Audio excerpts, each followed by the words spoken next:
এবারের উচ্চ মাধ্যমিকের ফলাফল প্রকাশের দিন যেন রূপক সরকার ও পাপিয়া সরকারের জীবনে চিরস্মরণীয় হয়ে থাকলো। কারণ তাদের ছেলে রূপাঞ্জন সরকার গোটা রাজ্যে ষষ্ঠ স্থান দখল করেছে। Rahara Ramakrishna mission Balakashram for boys স্কুলের এই মেধাবী ছাত্র পেয়েছে 500-র মধ্যে 492 নম্বর।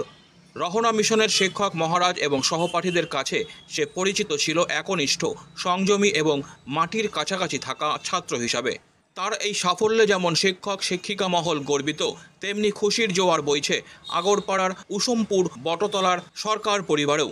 ভবিষ্যতে চিকিৎসক হওয়ার স্বপ্ন দেখছে রূপাঞ্জন।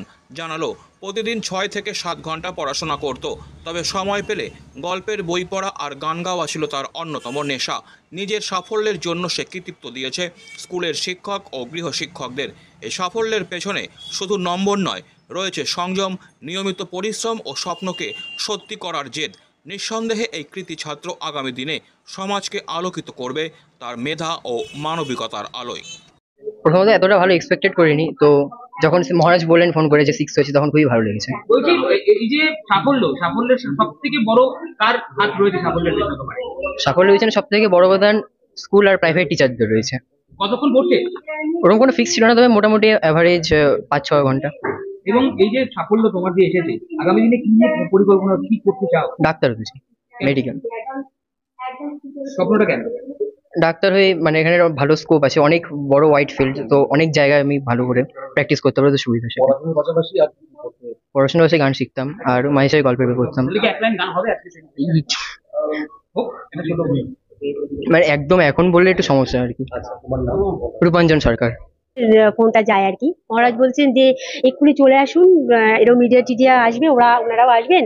আমি একটু অবাকই হয়ে গেছিলাম যে কি ব্যাপার হলো, মিডিয়া আসবে, আমাদের ডাকছেন। তা আমি বললাম মানে রেজাল্ট কি বলবো, আপনি জানেনই না? ও রূপাঞ্জন সরকার, ও তো 6 র্যাঙ্ক করেছে আমাদের স্কুল থেকে, ও একাই করেছে। আপনি এক্ষুনি রেডি হয়ে চলে আসুন। মানে একটা প্রত্যাশা ছিল রূপাঞ্জনের? না, আমি অ্যাকচুয়ালি মাধ্যমিক একটু আশা করেছিলাম, কারণ আমার পরিশ্রমটা মেনলি মাধ্যমিক পর্যন্তই আমার ছিল। আমি যেভাবে টিচার তো অবশ্যই আছে, কিন্তু আমি ওর সঙ্গে ছিলাম, তাতে করে আমার মাধ্যমিকে আমি 1 থেকে 10 মধ্যে র্যাঙ্কটা একটু আশা করেছিলাম, কিন্তু হয়নি, ওটা রেজাল্টটা খারাপ হয়ে গেছিল। তো এবারে তো আমার হাতের বাইরে, স্বাভাবিক। আমি তো একটা সাধারণ মিডিয়াম থেকে আমার পাশ করা, বুঝতেই পারছেন। তো এখন আমার আয়ত্তের বাইরে টিচারদের উপর ভরসা আর ওর পরিশ্রম। তো ওর উপরে ভরসা করা ছাড়া আর কিছু করার ছিল না। তো আমি এবারে কিছুই ভাবিনি, সত্যি কথা বলতে আমি কিছুই ভাবিনি, যা হবে সেটা দেখে নেবো, এই পর্যন্তই ঠিক ছিল। রূপাঞ্জন কি খাওয়াবেন আজকে? রূপাঞ্জন ও অ্যাকচুয়ালি বিরিয়ানি খেতেই ভালোবাসে, সব থেকে ওর ফেভারিট আইটেম হচ্ছে বিরিয়ানি।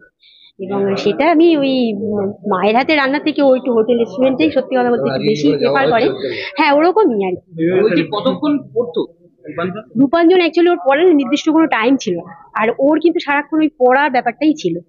অ্যাকচুয়ালি কি ওর খেলাধুলা, মানে আমার ক্লাস 1 থেকে মিশনের জন্য লড়াই ছিল, এবং মানে পড়ার চাপে ওকে আলাদা করে যে খেলাধুলা নিয়ে যে টাইমটা, ওই টাইমটা ও স্পেন্ড করার আমি সত্যি কথা আমি দিতে পারিনি। আমার খারাপ লাগলেও আমার কিছু করার ছিল না, আমাকে প্রচুর পড়ার চাপে ওকে রাখতে হচ্ছে, ফলে কি পড়ার বাইরে ওর কিছু ছিল না।